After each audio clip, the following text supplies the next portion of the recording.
Okay, so the first thing we need to do is we need to download and install yung IDE na ating gagamitin.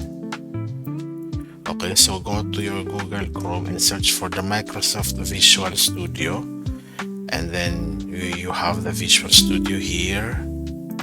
Okay, so punta ka sa downloads, and then you have actually three choices. You have the community, you have the professional, and the enterprise. So punta ka dito sa community, powerful ID, free for students, open source contributors and individuals. Click mo yung free download, and then you need to download yung ating installer. So the IDE that we will be using a Visual Studio, and we will use Visual C++ in creating desktop application. Okay, so actually marami namang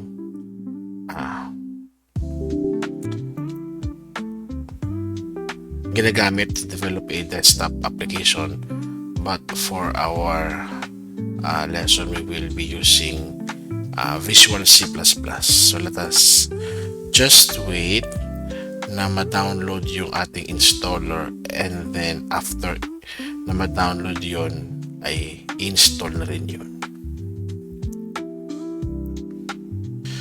Okay, so once na download and na-install na yung Visual Studio, this will be the menu na mag-appear. So you have the installing Visual Studio Community 2026. So there are many platform na pwede mo ma-develop using the Visual Studio. You have the web and cloud, you have the desktop and mobile, you have the gaming and other tool sets. So what we will be using, go sa desktop and mobile, then select this development, desktop development with C++. You need to check this because we will be building desktop application using C++. Okay, so Visual C++ actually, and then sa installation details mo on your right, you need to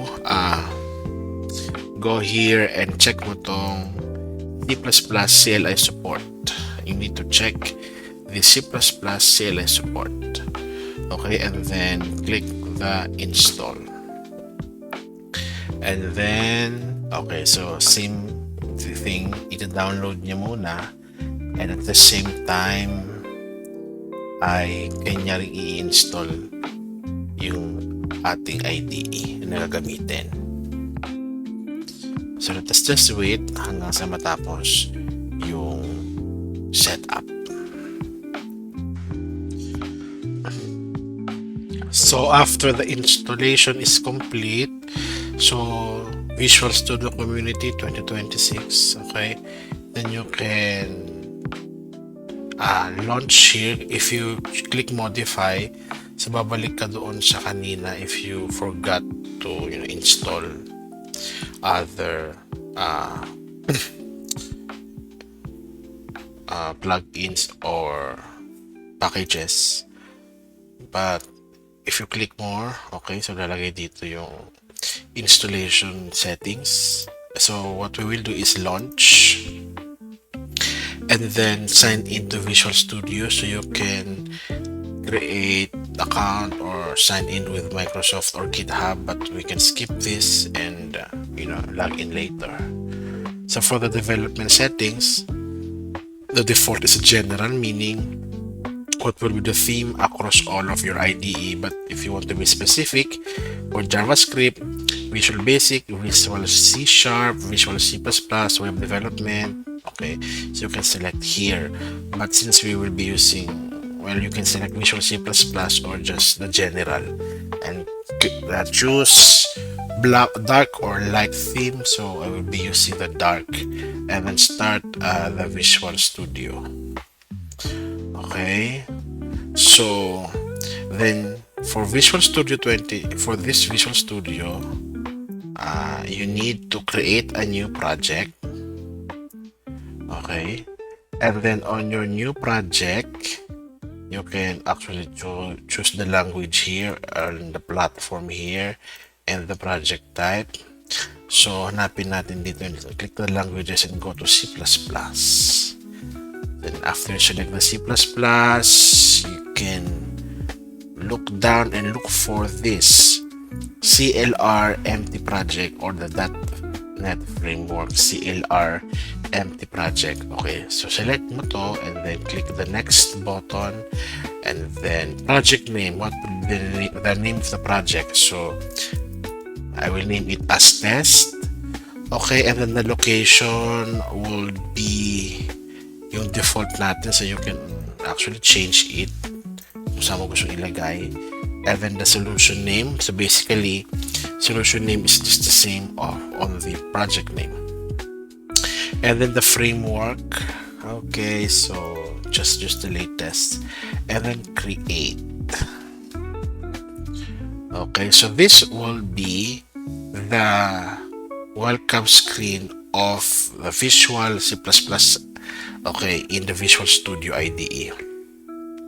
So you have here the what's new in the Visual Studio, so you can just close this, and then you have the GitHub Copilot chat.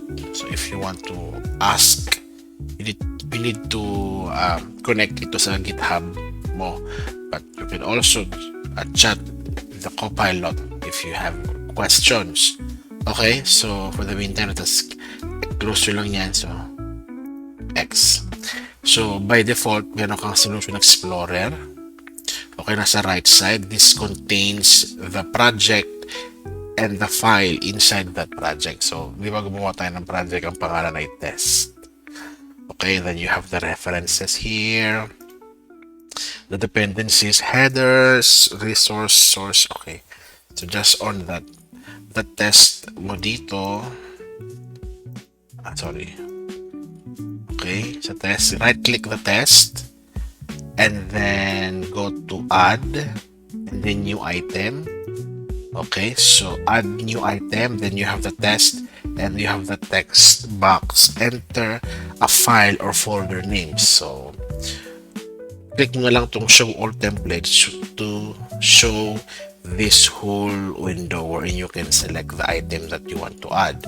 Kung familiar ka na, then dito sa baba, ito, show compact view, para ibalik ka dito sa simple na menu. But for us, we want the templates to be shown. So just select the Visual C++ and then go sa UI, then select the form. So that will be the form by Visual C++, and then write the name of your form. By default, that is my form.h. That's the name of the form. Okay, and then the location of the form, so that will be inside your project. Okay, and then click the add button.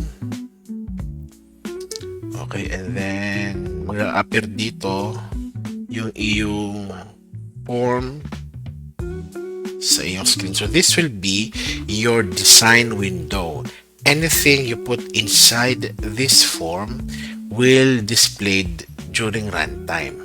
Okay, so nasan yung mga objects na pwede mong ilagay sa iyong design form? So these objects can be shown. Okay, punta ka dito sa taas. Okay, by the way, so itong taas na to with the Visual Studio icon, this is the menu bar. So the menu bar, it contains the file, edit, view, okay, git, project, and so on. And then you have the sign in button, and then you have the minimize, maximize, and the close. This is the menu bar. And then the next is the toolbar.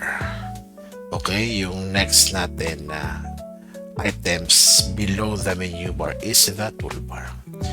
So to check the objects that we can add dito sa ating form, so go sa view on your menu bar and look for your toolbox. Ang shortcut niya is Ctrl Alt X. So when you select it, ayun yung toolbox mo. So, ipin mo yung toolbox mo, click mo tong auto hide icon na to, and para maging fix siya.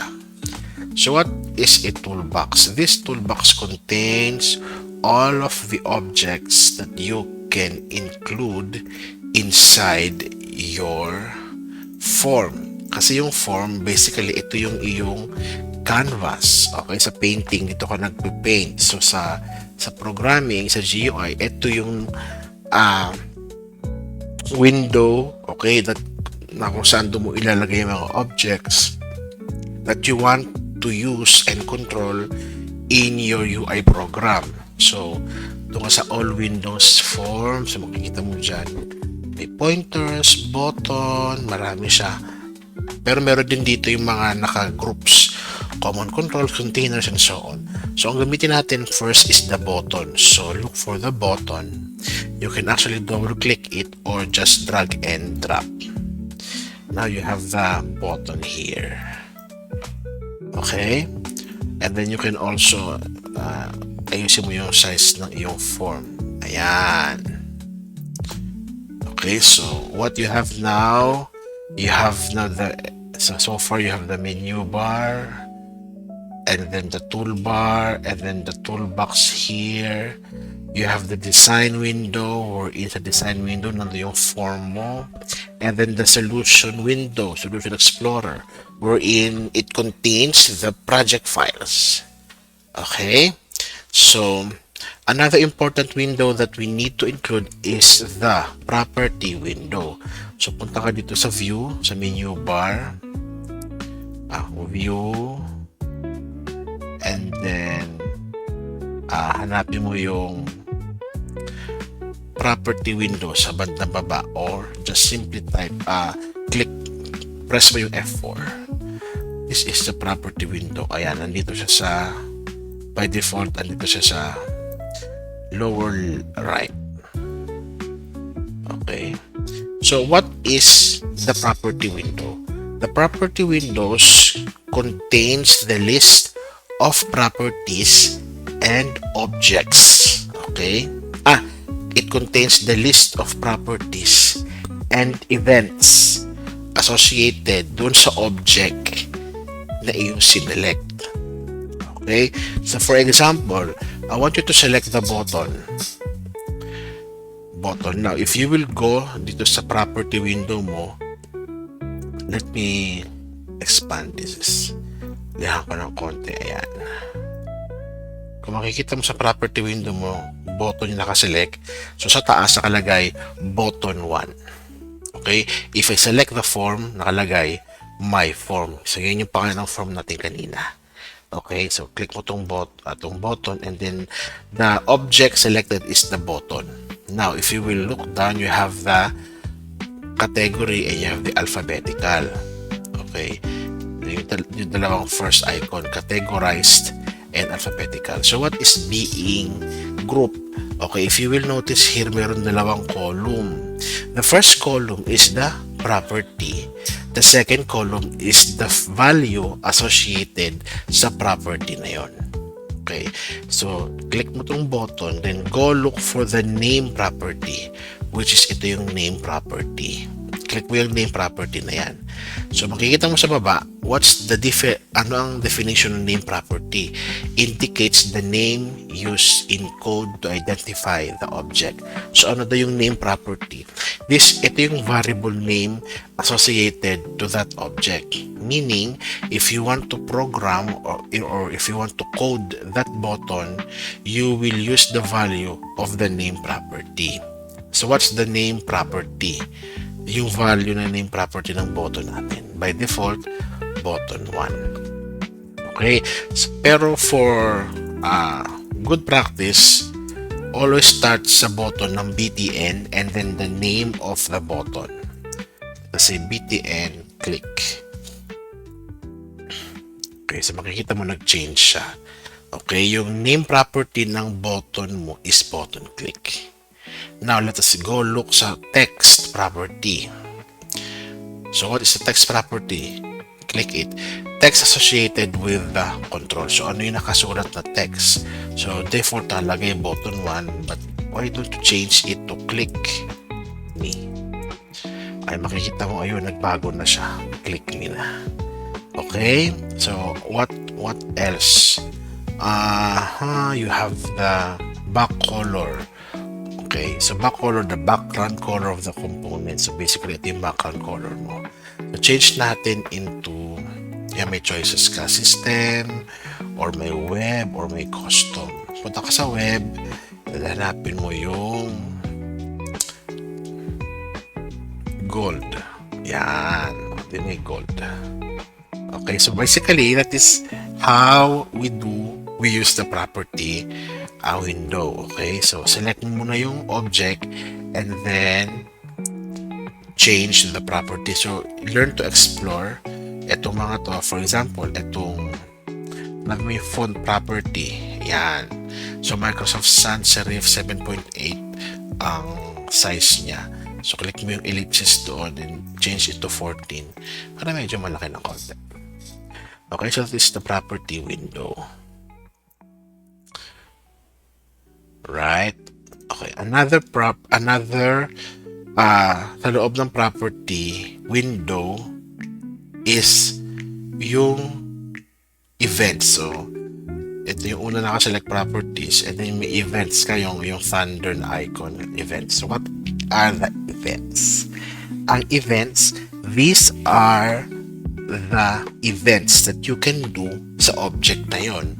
So since ang nakaselect sa'yo ay button click, ano yung mga events na pwede sa kanya? Okay, so ang default na click, kasi nga ang button, di ba kiniklik? Ayan, occurs when the component is click. So ano mangyayari pag kinilik mo yung button? So dyan mo doon ilalagay. So what are the other events? Auto size change. So para makita mo yung ano yung sabihin auto size change, makita mo sa baba. Of course, when the auto size property has changed. What else? Enter. And then move and so on. So dito tayo sa click kasi ang button kiniklik, di ba? Click. So and then itong drop down na to, dito ito yung mga functions under that click na gusto mong i-apply. Okay, kapag kinilik mo yung button.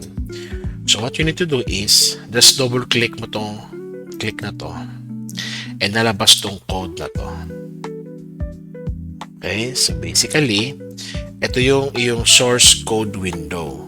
So makikita mo yun dito sa dalawa. Meron kang form window and then you have the source code window. Okay, ayan. Okay, so pwede mo yung yan, split mo siya. Okay? So, pero kang dito, design window.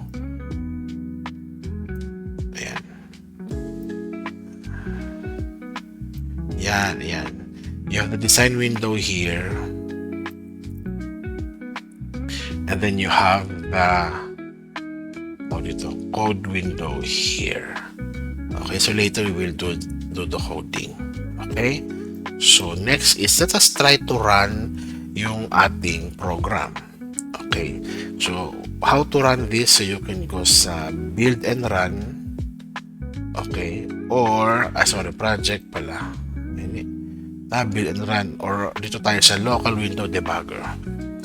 Okay. So click mo to. Ayan, magkakaroon siya ng error. Okay, so what's the error? Ayun, yung link 1561. So yung last window is the log window. Okay, it contains the error list, it contains the warnings and the message. Ito, error list, warning, message. Okay, so ito yung error list log window mo that contains the errors, the warnings, and the message. So hindi natin siya ma-run. Okay, kasi bakit? Meron siyang link 1561 na error. So if you are not quite sure anong error yon, you can just click mo lang yan para lumabas dito yung error 1561. So ang error 1561 daw, LNK 1561 is entry point must be defined. The linker did not find any entry point, the initial function to call in your executable. So, meaning, ano ibig sabihin nun? Hindi niya makita yung starting point ng iyong program. Which is, yun ang default sa Visual C++. You need to define saan mag-uumpisa yung iyong program. Okay, so let us review. You have the menu bar here. You have the toolbar, the second item, and then you have the toolbox on your left. The window form design. Next to it is the source code window, and then the solution explorer, which contains the project file, and then you have the property windows, and lastly you have the log windows. Okay, so let us now define yung starting point ng iyong program kasi hindi mo siya mapagana. So punta ka dito sa solution explorer, click mo yung myform.cpp under the source file. So ito yung lalabas. Okay, close ko na muna tong myform.h na to. Ayan. So this will be your C++ code. Okay, let us execute our form inside the C++. myform.cpp. Okay, so just you need to type using namespace and then the name of your project. Okay, the name of your project is test. Okay, then semicolon. And the next is you have the int main. Okay, and then you have the return 0. Okay, so what else? Let us go doon sa linking natin. So, application, and then binary scope operator, and then hanapin mo yung run, and then GCU, and then the name of your form.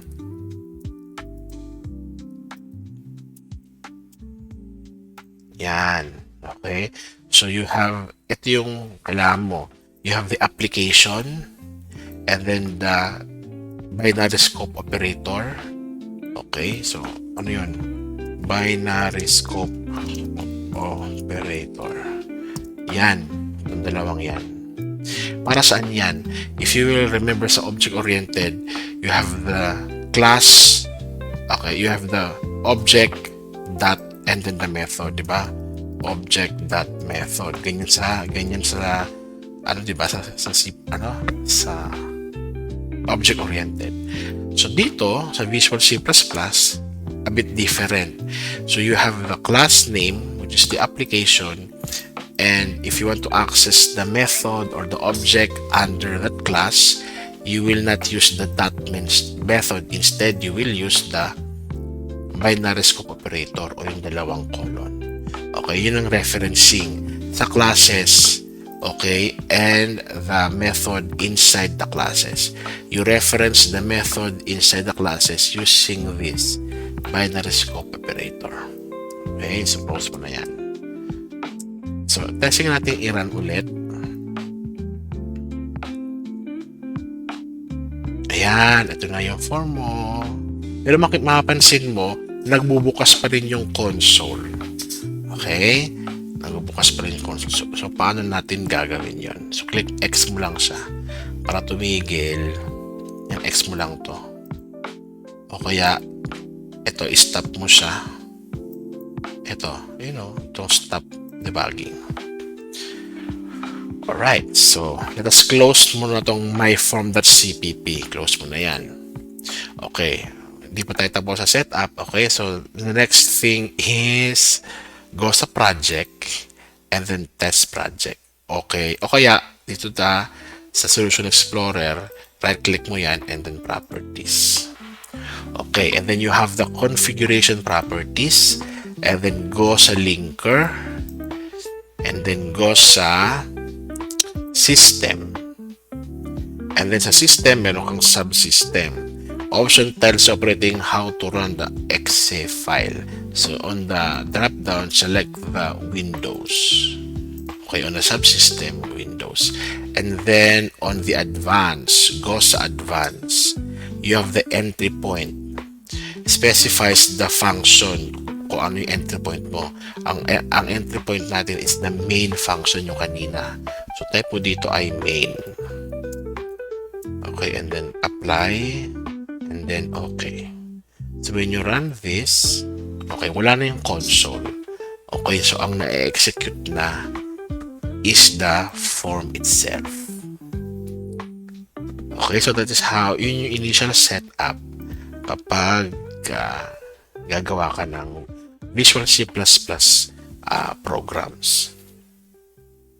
Okay, so moving forward, if you will notice, pag nirun ko siya, hindi gumigit na yung form ko nasa gilid.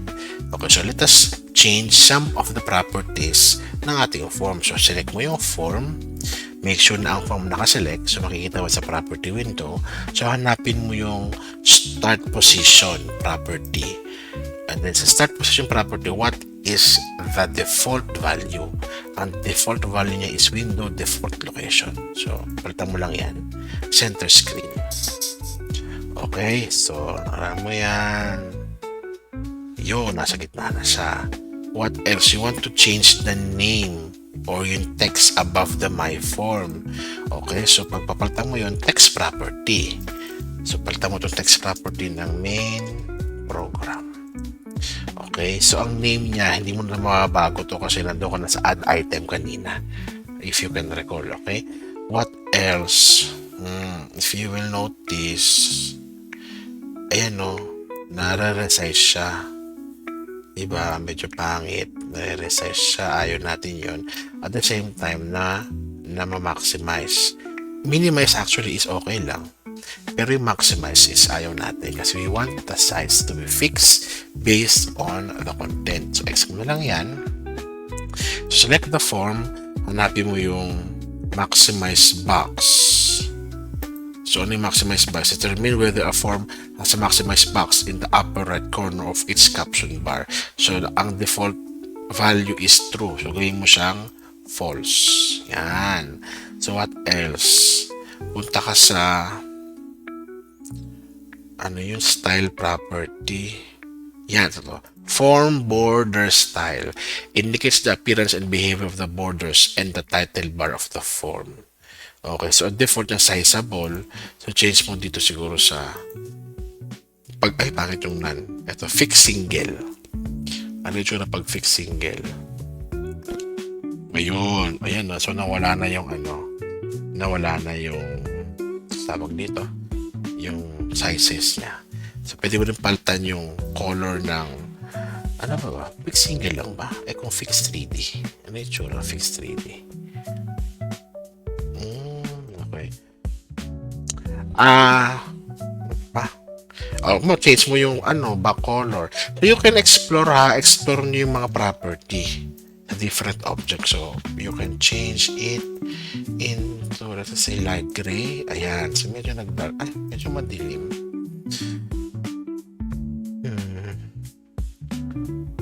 Gawin mo lang siyang linen. Ayan. Okay. And then, yung button. Palitan natin yung button. Yung button natin, ang kanyang, meron dito yung size, itsura ng button.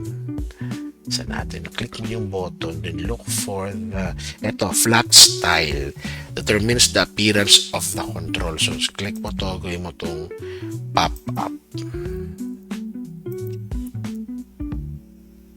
Yan. Para medyo maganda. O kaya, instead of pop-up, flat. Yon. Okay. Now you're getting it. Okay, gets. So, run natin to. You have here. Let us add other property. Object. Okay, for example, let's add some label. Yan, ano yung label mo? Okay, so, palitan mo yung name property. Ang pinakauna, pinapalitan name property. So, by default, LBL1 to, type mo LBL1. Not label 1, but LBL. Meaning, pag button, BTN. Kapag label, LBL. Okay, that's a good practice. And then, ang kanyang text property, let's say, for example, lagay mo ay hello world. Ayan. And then punta ka sa font property. Lakahan lang natin. You can change whatever you want, but I want it to make it bigger lang. Okay? That's it. Hello world. So let's add some event. For example, ilan ko to. Gusto ko pag kinilik ko to, yung hello world ko magiging hello world, magiging sayat. Pag kinilik yung button, yung magiging sayat. Okay, so tanong, if I want to change yung text sa loob ng label, anong property ang papalitan ko? Papalitan ko siya ng text property. So, papalitan mo dito sayat. Tama? Sayat. Hindi siya ganun. Instead, you want to change it, diba? During runtime. So, how we will change it? So, mapunta ka ngayon doon sa events. Okay, so event ng click. So pag kinilik mo tong si button, so makikita mo yan, ay button click. So double click mo na lang to para lumabas. So ito na siya. Yan. Okay. So ito yung private void button click. So ibig sabihin nito, ano mangyayari pag kinilik ko si button click? This will be the, kumbaga sa Java, that is the action listener. Okay? So, ganun siya. So, make sure, so anything you put inside this curly braces will be executed. So, make sure. So, kailangan make sure na naka-indent ang inyong mga codes. Okay? So, anong object yun? You want to change the property of label 1. So, what property? The text property is equals to sayat. So, lagyan mo ng quotation mark kasi string yan. So, if you will notice, yung dot naging arrow. Okay? So, anong tawag dyan sa arrow na yan? Yung arrow na yan, ang tawag dyan ay arrow pointer. So, what's the meaning of it? Di ba kanina meron tayong ganito? Yan yung binary scope operator. Okay. Ano sabihin niya, di ba? If you want to access the method inside the class, so binary scope operator. Pero if you want to access the property inside the objects, you use the arrow pointer. Gets? So hindi siya yung ganun hindi siya yung ganito. Okay, hindi binary scope operator kasi ito ay object. Ito ay property ni object. So, para ma-access mo yon, you need the arrow or the dot. Pag dinat mo kasi, pag dot, matik binabago niya sa arrow. Okay, so let us run this. So pag niran mo to, wow, sayat. Nice. O, diba? Madali lang naman. Madali lang. Okay. So, let us try to explore natin itong code na to kasi medyo masalimuot siya. So, you have here, ayan, namespace test, and then you have yung mga libraries na kailangan natin, yung mga import natin, and then you have the class form. You have the public, you have the protected, and you have the private. So, anything you put inside, okay, yun yung kanya di-declare na public, protected, and private. So, makikita mo sa private, ayan yung mga inad mo na object. You have the button, and then you have the label. Okay? So, what else? So, makikita mo dito, try to recall yung ating object-oriented, how we build the UI. You have the constructor na to, and then these are the, if you want to create nag-create siya dito ng button. Ayan, yung pa-color niya, color gold. Ayan, yung flat style niya, flat style. Pag tinry ko itong burahin, itong gold na to, ano mangyayari dito? Nawala yung gold. Ayan, no? Right? Kasi bakit? Ito na siya, yung code na yung gold. At pag itong gold na to, pinalto ko to ng red. O red. Okay, so anong nangyayari? Instead of you are typing this, okay, ng isa-isa, okay, binabago mo siya dito sa property window sa design form mo. Okay, makes sense? So that is how the Visual C++ works. Okay? And then, ayan o. Ito naman sa form. Pinalitan natin yung form natin, yung size. Ayan o, fixed ready, center screen. So yun yung mga those are the coding practices natin. So if you will notice here, ito, gumamit siya ng tawag dito, ito arrow pointer to, arrow operator, di ba? Kasi bakit? Okay, you are accessing the property of this object. Saan na yun? Yung mga arrow dyan. Arrow. Ito. You want to access the property font ng object na label 1. Access mo yung property na auto size ni label 1. Okay? Pero makikita mo dito yung binary scope operator, ito. Yan, bakit? Kasi you're accessing the method inside the class. Okay? So yung may class ka na drawing, i-access mo tong method na size. May class ka na forms, access mo tong informer border style. So ganun siya. Okay? You don't need to rememorize everything, but what you need to do is just tawag dito, know to read yung mga code natin. Pero pang ginawa dito yung may L, constant character. So siguro pag nilagyan mo ito ng L, dineclare niya rin siya at isa constant character. Okay, so pwede rin pala yun. So pag nila natin ito, okay, so let us, for good practice, we put the L here, the string. Okay, so run natin ulit. Gumala ba? Yan. So paano naman kunwari itong hello world ko ay, let's say 0 siya. So ang gusto ko, every time I click this button, click me, yung 0 ko nagiging 1, nag-increment siya 1, 2, 3, 4, 5 and so on. So how we will do it? So let us now make some variable. So paano gumawa ng variable sa Visual C++? So punta ka dito sa header file mo, yung myform.h. So you have yung public and the protected. Okay, you have private here. Let us create a private at tayo ng private dito.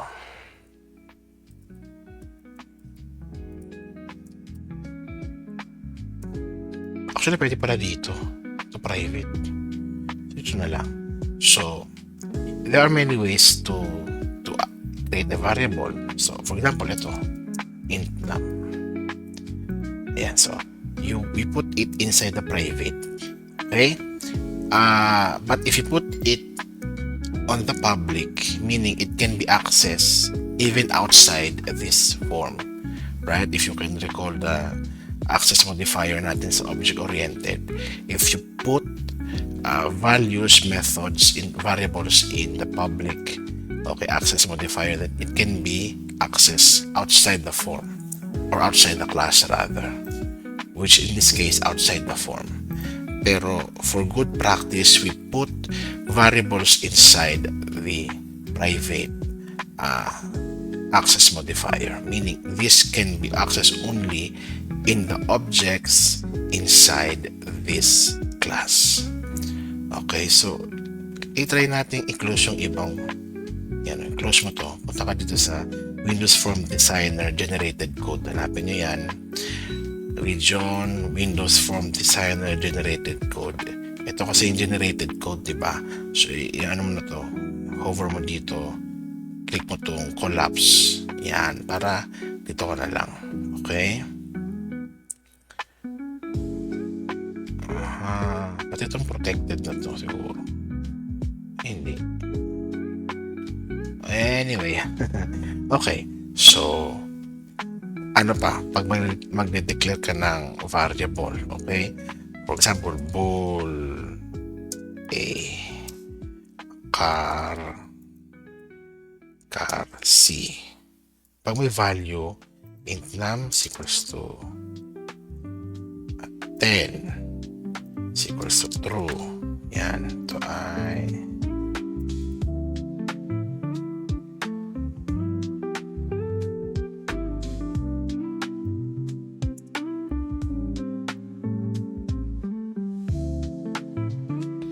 Okay. Dapat semicolon. Ito ay car I. Ito say. Yan. And then you have the car para isa lang. H. Yan. And then you have the double 3.4016.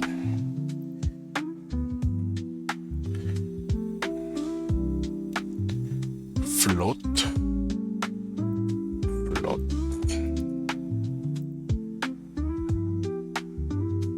Tama, double. Double or float pala. Then, yan. Okay, pero pagka string, message. Okay.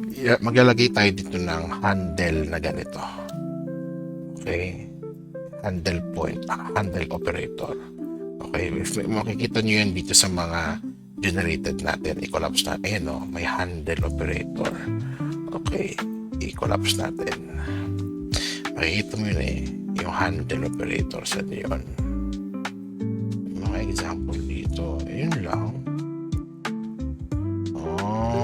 Wala na ba? Yun lang. Okay, anyway, para sa inyo, ito, yan, may handle operator, diba? Okay, kasi bakit? Ginagamit mo lang tong ayun, close muna natin to. Yan. Ito kasi, kapag mga primitive data type, sabihin yung basic data type, ito lang siya. But a string is not a primitive data type.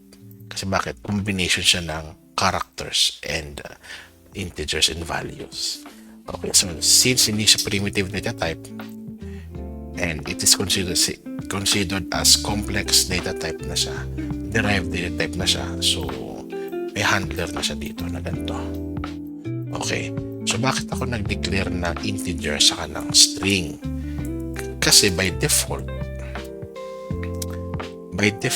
okay, ang value nito is a string kasi text siya. Kahit 0 yan, iti-treat niyan as a string. And since ang gusto natin nag-increment, okay, kailangan nag-add yan. So, we need to convert this into an integer. Okay, first, kuhanin muna natin laman ng ating text, a label, so which is what? Yung message is equals to lbl1.text. Okay, so yung 0, ito na siya sa message mo. Okay, yung value nito, which is text property, you put it inside your variable message, which is a string. Kasi pag yan ay num, mag-error ka. Ayan, no? Then can it be assigned to an entity type of int? Kasi nga, ang num variable is an integer. Okay, so message mo yan. Now, we need to convert this message into a string. So, how to do it? Okay, so num is equals to message dot, int 32 and then colon convert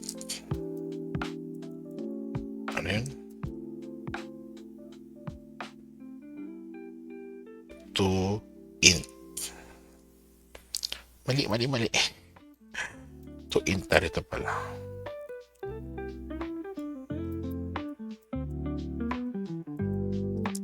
To int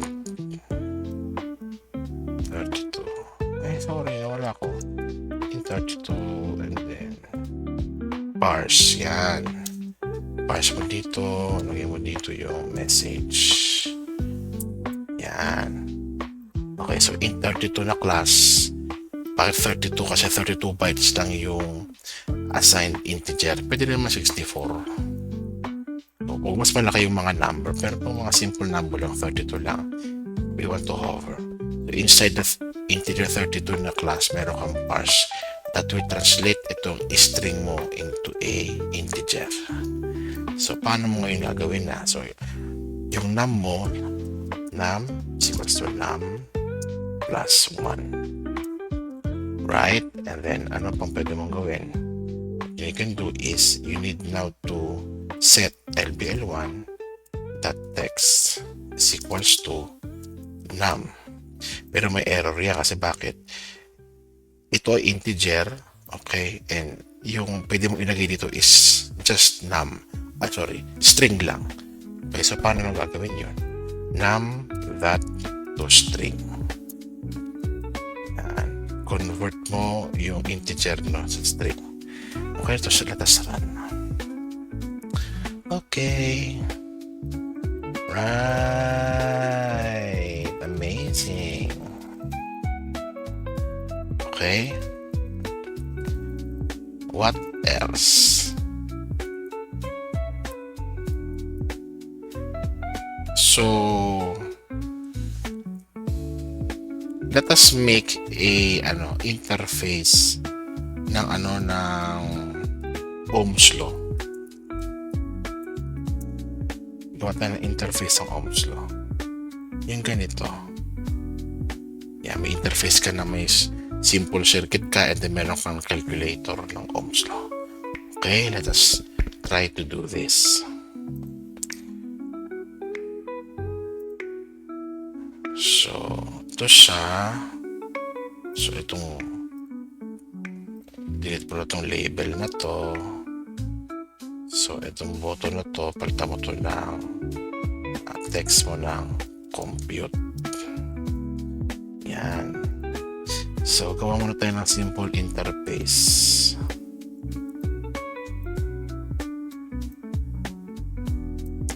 Okay, so meron ka dito. Magawa tayo ng sa label. So, tanggalin mo yung text ng label. Ayan, then gawin mo yung auto size property ay false. And then the back color is black. Why? Because we want to make a line. Dati kasi in previous version, merong line object. Pero ngayon na wala yung line. Tinanggal nila. So, gawa tayo ng line using the label.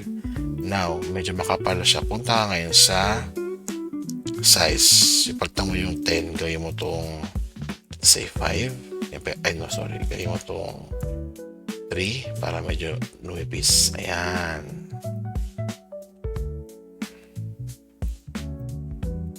So, what else? Copy-paste mo to.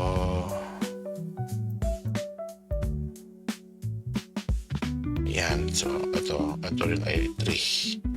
3 din to ay 3. Ay, sorry, 82. Wala ang size niya. Yun o. Size. Over mo to. O, ang width niya 10. Gawin mong 3. Para lumipis. O, yan. Okay. So, meron ka ng ganyan. Ganyan nga muna natin. Tapos, gawa ka ng add ka pa na label. Yan. Saka na natin ayusin yung width niya. And then, lagyan natin dito ng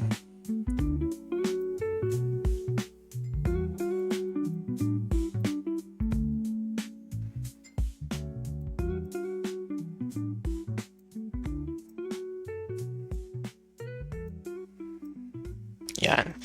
Lagyan natin ng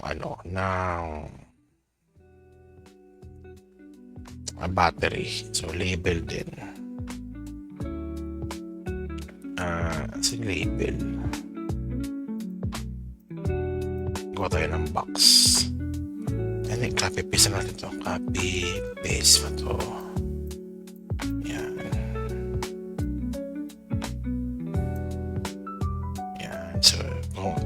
Lagay mo siyang color na ano.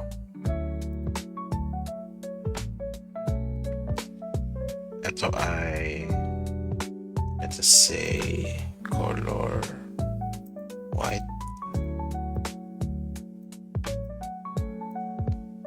Pag white, medyo silver natin. Bisa mo ba ng konti para battery. And then yung isa, color red. Yan, para may battery ka na.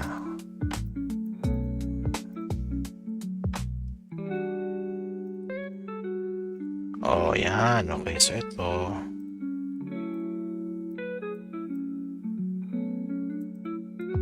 Ay, wala yung design natin.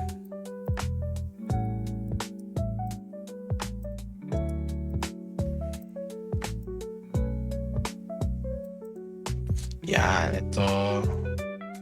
Copy natin, paste natin dito. Kung makikita nyo, nasa ibabaw na to.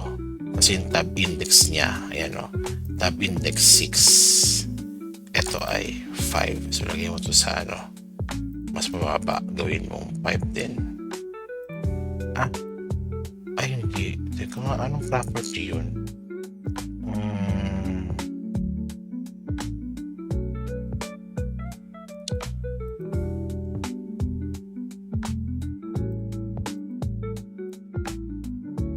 Para malagay sa ilalim.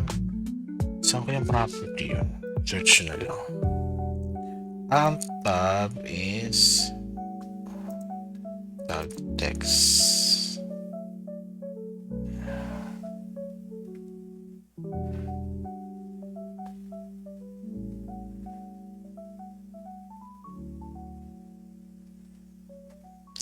Okay. Yung huling kinapi-paste mo yun na pupunta sa ibabaw. 5, 4, 3, 2, 1. Paano pag ginawa ko itong ano? 7. Hindi siya ibabaw. So yun yung huli mong ano. Yun yung huli mong kinapi-paste. Ganun pala. Ganun pala. Anyway, sige. Yan. And then you have here. Pahabain mo ito na ganito.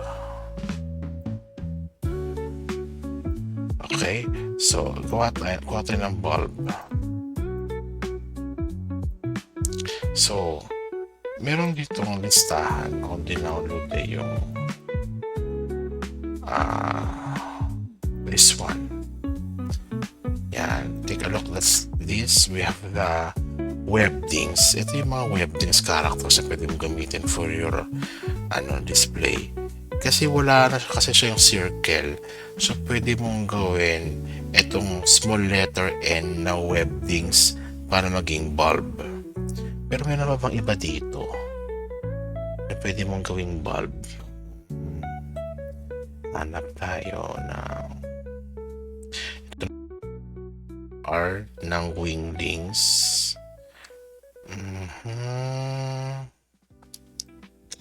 Let's take a look here. I think yun na lang muna.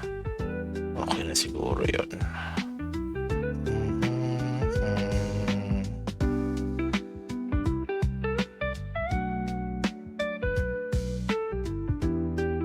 Yes.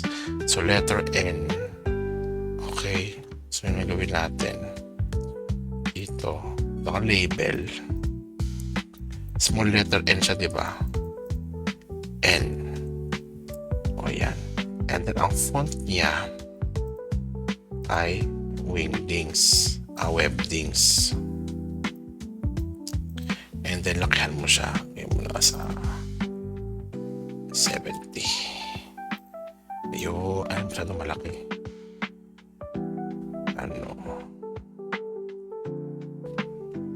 Tawag dito.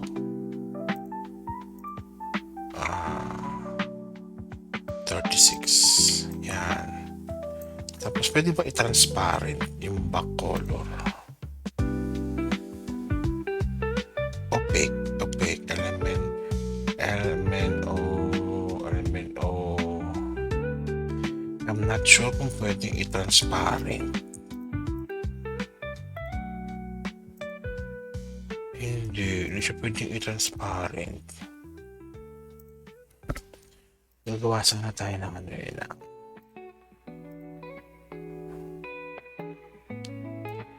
Hindi siya pwedeng i-transparent ng label. For color, image, center, line setting, margin, modifier. Visible. Pag ito kasi false, wala, di mo siya makikita. I think may opaque dito, pero parang wala. Border style. Search ka natin. Label. Visual C++ label. Transparent. Ayan. Transparent. Background.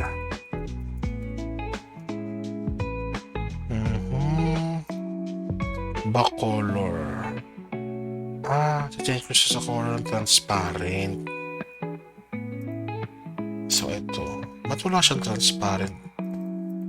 Ito nga. Click ko to. Transparent. Ayun.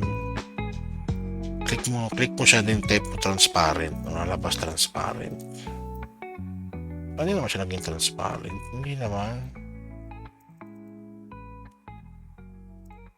Alam po natin. Sige natin dito. Anong label yun? Ito ay label 8. Click mo na dito. Hanapin din label 8. 3, 6, 7, 8. Ito.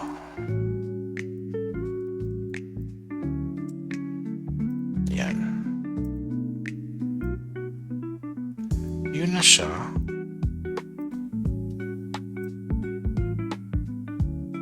I'm not happy sa transparent.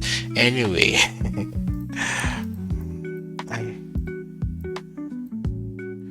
Click na natin to. And then auto size mo ay auto size mo false. So, para pwede mo siyang ma-edit. Okay. Yan siya. Kung gusto mo siyang i-edit yung size. Kung gusto mo i-gitna yan, hanap pa dito sa saan yun? Yung ano, yung text align, ayun. Yun. And then use compatible text rendering true. Ayan. Wala lang. Kung gusto mo lang siyang i-edit, compress. Yan. So, kunyari naka-off siya. Okay. Ano to? Label to eh. Ba't natin ang pangalan?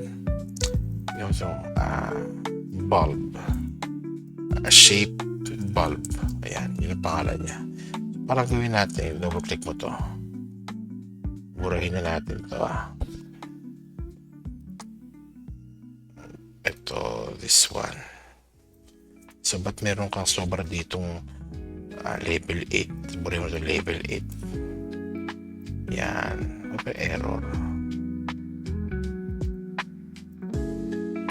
Label 8 click. So, dahil wala ng label 8 click, pwede mo nang burahin to. Okay. Yan. Tayo. Gusto natin pag kinilik mo to, para siyang iilaw, parang ganon. So, ito ay shape bulb. Pwede mo gawin dito. Shape bulb dot backcolor. Ayan. Is equals to color and then yellow. Ayan. Color and then binary scope limit. Binary scope operator. Yellow. Run natin. Tada. Bakit yung back color? Hindi siya back color. Dapat, not the back color. The fore color. Yan. Ito yun guys. Fore color. Ayun. Yun. Fore color. Yan. Yun pala dapat. So, run natin. Oh, ayan. So, naka-on na siya. Oh, di ba?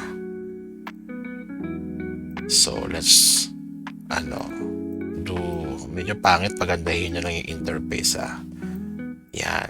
Tapos, lagyan natin dito ng computation dito. Diba? So, ito kasi yung text box. Meron kang text box dito. Saan na yun? Lagi pa yung text box. Text box. Nalilito na ako.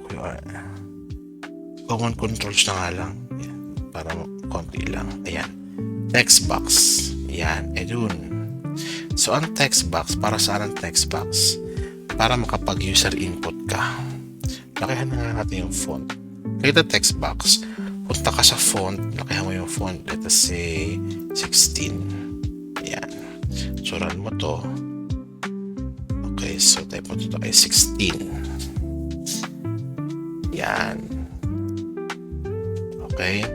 Tapos, pwede rin dito na, let us say, pwede rin dito na, tawag dito, letters. Ayan. Okay. Pwede rin dito na characters. Anything. Okay. Now, ang property na napapalitan doon is the text property. Okay, kasi pag nilagyan ng text property dyan, mawa 100. Okay, ayun siya. Pero take note na dito, laging string. String lagi yan. Okay? Another version ng text box, may tinatawag tayo na numeric up-down to. Pag numeric up-down, gawin na ito, font natin, 16 din. Sa numeric up-down, tawag dito, ang pwede mo lang ilagay is numbers. Numbers lang pwede mo ilagay. Okay, but you cannot add characters or letters. Okay, pwede mo siyang gawin ganun. So, if you want to limit yung text, yung input mo na pang number lang, pwede mo gamitin tong numeric up-down. Pwede mo iset yung increment niyan. Ayan, yung increment property to 5. So, ibig sabihin from 0, every increment mo, 5, 10. Ayan, pwede yan. And meron pang isa yung mask text box. Ito yung pwede natin gamitin if you want to be specific in your inputs. However, ang common talaga is the text box. Okay, ano naman ng mask text box? Sa mask text box, meron siyang tinatawag na property. Asan yung property na yun? Yung property na hanapin natin ay hinahanap ko siya.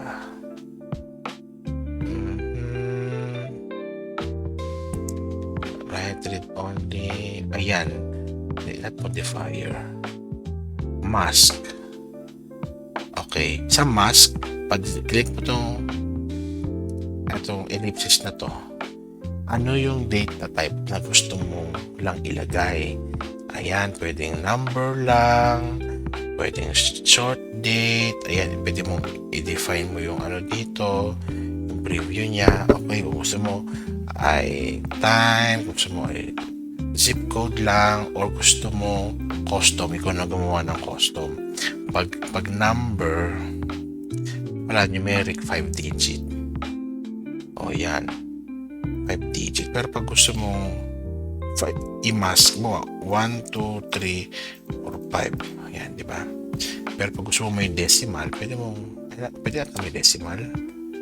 Ayan, may decimal. Lagyan mo natin yan. Testingin nga natin. Ayun na, may decimal siya. Bawa, yan, 21.32. Yun. Ito, sobra to. Okay. So, pwede mo ring walang, saan yung mask mo? Ito. Pwedeng, lang tawag dito? Walang decimal. Ganito mo lang. Itong mask. Yan. So, dahil simple value lang naman. Itong prompt character mo indicates the character used as the placeholder. So pag nilan mo kasi siya, may lumalabas siya na ganito eh. Okay. So pwede naman na sa umpisa walang labas na ganyan. Pwede mong gawin ay ano dito, hide mask. Hide, ayan o. Hide. Saan yun? Yung mask hide. I-hide niya yung mask tuloy. I-hide niya yung prompt. Yan. Indicates whether the prompt characters are displayed when the control does not have the focus. Does not have the focus. So pag, di ba initially, pag nilan mo yan naka-false, pag tinuro mo yan, pag hinide mo, wala lalabas sa mask mo. Pero pag kinilik mo na yan, ayun, nalabas na. 24. Ganon. Okay, pero mismo sobrang sa mask. Okay, so pwede mo namang wag nalagyan ng mask para eto, prompt ka, burahin mo na yan. Pwede na asterisk. Kunyari, asterisk gusto mo. Ayun, may asterisk na lumalabas. Yun o. Pero kung by default, wala. Kaya mo na lang yan. Yan. O space. Yan. Akala mo lang wala, pero nilagyan ko siya ng space. Yan. So, ganyan siya. Okay, this is the way on how to limit yung input mo. Pwedeng text box, pwedeng numeric up down, ito pwedeng mask text box. Okay, pero for default gamitin na lang natin to sa mask text box, text property. Sa numeric up down, dahil value yan, ayan, value lang siya. Okay, so integer to. So delete na natin to. Dito tayo sa text box. Okay, so pangalanan natin yung text box natin ng txt ohms. Ayan. So, ito.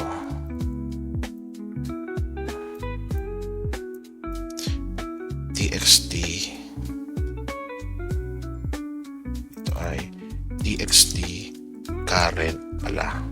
Ito. txt resistance. And then, i-ano mo siya dyan. Yan. And then, ilagay mo dito, kuha ka ng label dito. Okay, ilagay mo dito ay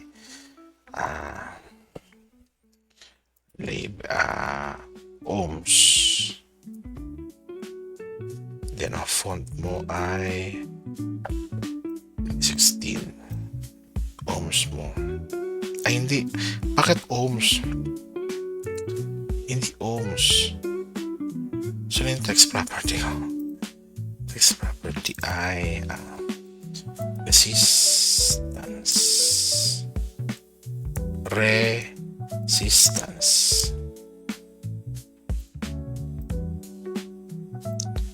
Resistance. Ano malaki yung font natin? Hindi natin mga 12. Resistance. Ito ay baliktad. Ito pa rin yung resistance mo. Ayan. Ito ay yung current. Text property ay current. And then you have the voltage. So, yan.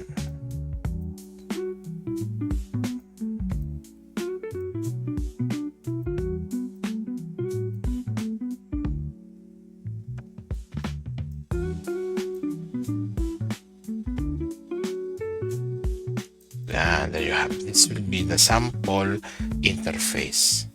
Okay, so let us try to run this. So when I click yung resistance, sumobra yung ano.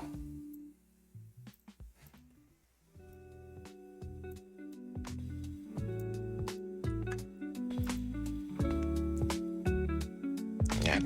Okay. Pagka kinilig ko itong compute, lalabas yung computation dito tapos ilaw to ng dilaw. Okay, what if magdagdag pa ako dito ng isa pang button?